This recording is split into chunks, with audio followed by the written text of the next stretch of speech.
Good morning, St. Francis, and good morning, people of God. It is Friday, the 4th day of March, 2022. It is the Friday after Ash Wednesday.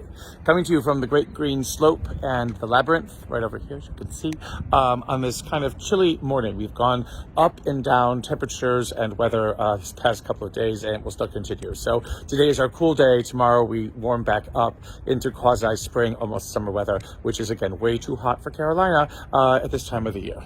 But it is what it is. And so we enjoy what we can. So as we move into this Friday after Ash Wednesday, again approaching the great Lenten countdown beginning on Sunday, the first Sunday of Lent, we hear about fasting. Again, the three disciplines: prayer, fasting, and almsgiving.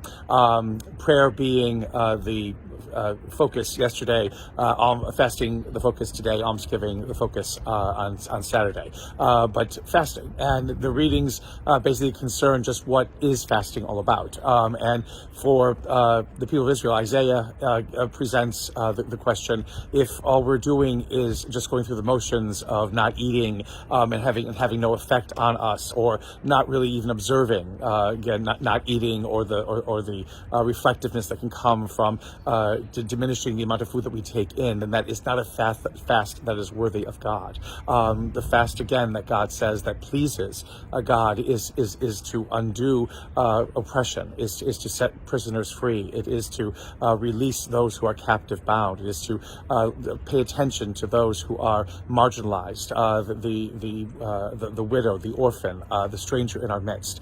That to be able to fast from injustice, to fast from hatred, to fast from angers and resentments and those things that divide us, is truly the understanding of fast as it is presented to us by God.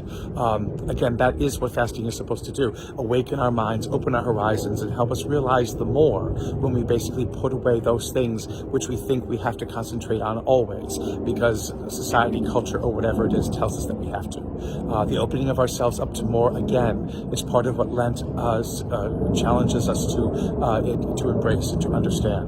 The opening ourselves to the more that life has to give, that God has to give, is where Lent places us each year. With that is, again, Matthew's Gospel, I think, about, again, the Pharisees getting angry that Jesus is not fasting according to their prescriptions, according to their laws. And Jesus basically says that the bridegroom is among the people. How can the people fast? But the bridegroom, then Jesus says, will be taken away, and then it will be time to fast.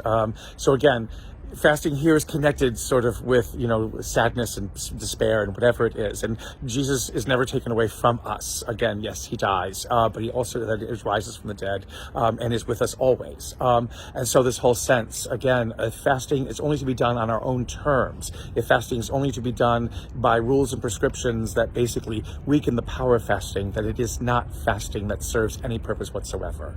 God does not want us to be miserable. God does not want us to be sad. God does not want us to be unhappy. God wants us to rejoice in the life that we have, the creation that we have been given to make a world out of, and in the wonder and beauty of what it means to be God's image in this world and God's witness to grace, life, and truth in this world. And may the Lord give you his peace.